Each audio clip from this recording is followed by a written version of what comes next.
ये lolly tank है। हम लोग 3 सेक्शन में काम करते हैं। जी जी।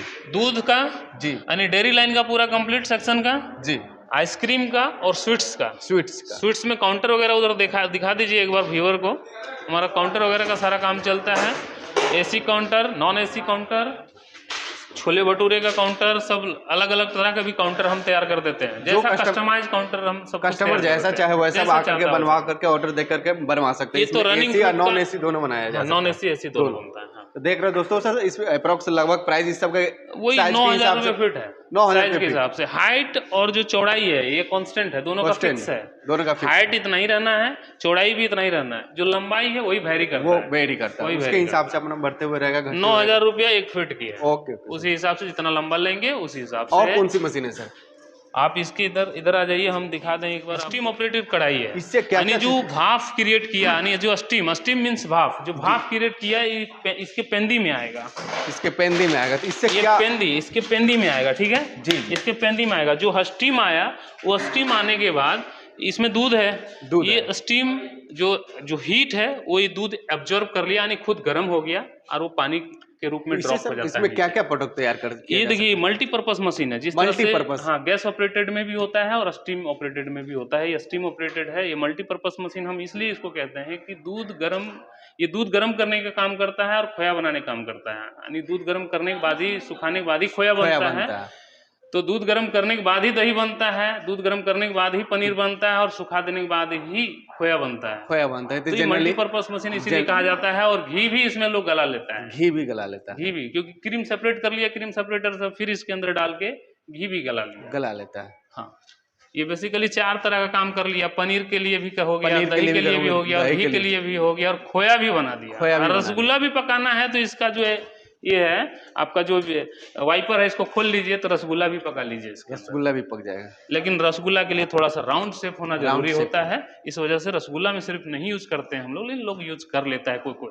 हम लोग देते हैं, हम लोग देखते हैं कि लोग यूज करते हैं। अगर इसका सर, अगर हमारा व्यूअर दर्शक अगर कोई अलग मशीन बनवाना चाहते हो तो वो भी अगर इस टाइप पे मशीन बन जाती है कि नहीं बन जाती है? मशीन तो कस्टमाइज किसी तरह का भी आप बना लीजिए हमसे।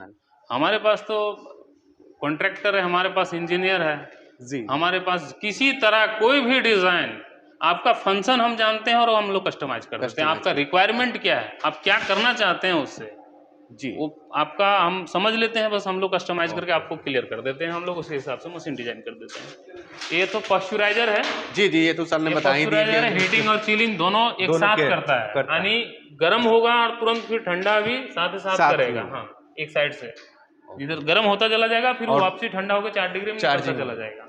तैयार करके देगा उसके पेंदी के नीचे जी। ये स्टीम तैयार करके देगा, उसके पेंदी के अंदर वो हीट अपना एब्जॉर्ब कर लेगा और जो पानी वो ट्रैप कर जाएगा। और जो सर बोल रहे थे कि वो दही वाली मशीन है, वो कौन सी मशीन है सर? दही वाली मशीन इधर ये है। हाँ जी सर, ये अभी कंप्लीट नहीं है, लेकिन फिर भी मैं समझा दूं एक बार आपको। तो ये है कि सारे जो डिस्प्ले है वो यहाँ पे लगेगा, यानी टेम्परेचर कंट्रोलर सब यहाँ लगेगा। स्विच सारे सिस्टम लगा हुआ है, जो भी टेम्परेचर पैनल का जो सारा सिस्टम है वो यहाँ पर रहेगा, लगा हुआ है। और ये जो रहेगा, ये 4 गेट हैं,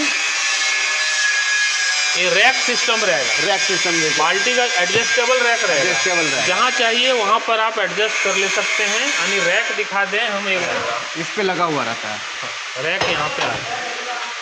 देख रहे हो दोस्तों, हैंडल रहता है, इसको एडजस्ट किया गया रहता है। क्या कोई दिक्कत नहीं है, हम पर दिखा रहे हैं सर इसके बारे में। ये रैक यहाँ पर आ जाएगा, यानी जितना बाल्टी का हाइट है उस हिसाब से आप एडजस्ट कर सकते हैं। इसमें हीटिंग और चिलिंग दोनों ऑप्शन है। ये छोटे व्यवसाय के लिए सबसे खास बात ये है कि दही को जमाने के लिए लोग गरम करके जो गरम 45 डिग्री जो मेंटेन करता है, वो यहाँ पे टेम्परेचर लगा रहेगा, ऑटोमेटिक कंट्रोल रहेगा। 45 डिग्री को 4 घंटे तक मेंटेन करेगा और फिर ऑटोमेटिक वो हीटर बंद और कूलिंग ऑन हो जाएगा।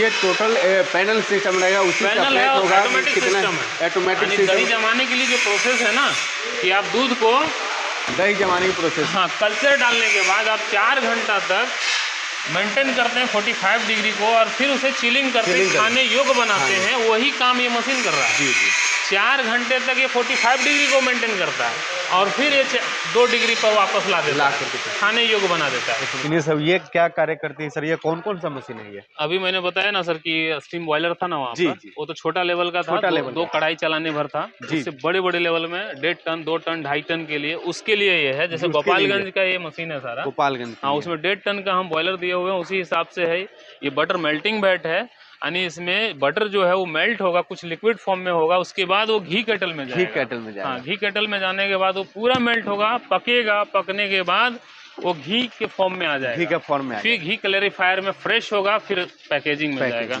तो ये पकाने के लिए है, वो 70% पकाने के लिए है, ये 100% पकाने के लिए है, ठीक है। और ये सब हो गया दूध को गर्म करने के लिए, दूध को गर्म करने के लिए स्टीम से दूध गर्म हो जाएगा इसमें। जी जी। इसी में दूध को साइट्रिक एसिड के थ्रू फाड़ लिया जाएगा। तो छेना अलग, पानी अलग हो जाएगा। पानी को ड्रेन कर लिया जाएगा आउटलेट के थ्रू, और छेना को कपड़ा में लेके पनीर प्रेस में जाके चाँप के उसको एक पनीर के शेप में मोल्ड किया जाएगा। और ये क्या सब है? ये सब सेटलिंग टैंक वगैरह हो गया। ये आपका वर्कशॉप हो गया यहाँ पर? ये मेरा पूरा वर्कशॉप का है। वर्कशॉप हो गया, इसमें सारी हमारा लेथ मशीन है, लेथ मशीन के हैं जितना ये सब टूल पार्ट्स वगैरह हैं, ये सब तैयार होता है। ये सब में लगते हैं, जो लगता है उसका इक्विपमेंट पार्ट्स, छोटे छोटे पार्ट जो लगते हैं वो सारा यहाँ पे तैयार होता है। और ये इधर क्या चीज़ का मशीन है सर? ये बेंडर मशीन है। देखिए अभी साथ प्रैक्टिकल तो देख ही लेगा तो अच्छा ही रहेगा कि बेंडर मशीन है ये। अच्छा एक शेप देने के लिए लोग तो बना देता है, लेकिन वो जो इक्विपमेंट शेप नहीं आ पाता। ये शेप देख रहे हैं, ये क्लीन शेप आता है, ये बेंडर ही ला सकता है। ये बेंडर किसी के पास नहीं हो सकता, क्योंकि मैन्युफैक्चरर है ही नहीं इतनी बड़ी लेवल पे। एक दो टुकड़े में मैन्युफैक्चरर हैं, वो ठोक पीट के काम करते हैं, उसको तो फिनिशिंग आना नहीं है। ये फिनिशिंग दिखाइए एक बार यहाँ पर अपने व्यूअर को, ये फिनिशिंग दिखाइए। ये बेंडर ही ये काम कर सकता है, ये बेंडर ही काम कर सकता है। 8 लाख का मशीन है बेंडर सर, ये बेंडर का ही काम है। अगर यदि इसे ठोका पीटी से बेंड करेंगे, देहाती भाषा में ठोका पीटी हम बताते हैं, ठोका पीटी से बेंड करेंगे तो ये शेप नहीं आ पाएगा, ये डिजाइन नहीं निकल पाएगा। ये चीजें, ये सारा बीएमसी है हमारा सर, डिम्पल प्लेट बीएमसी है, कोई क्वाइलिंग बेस्ड बीएमसी नहीं है। Coiling based BMC chilling time ज्यादा लेता है, ये फास्ट चिलिंग करता है।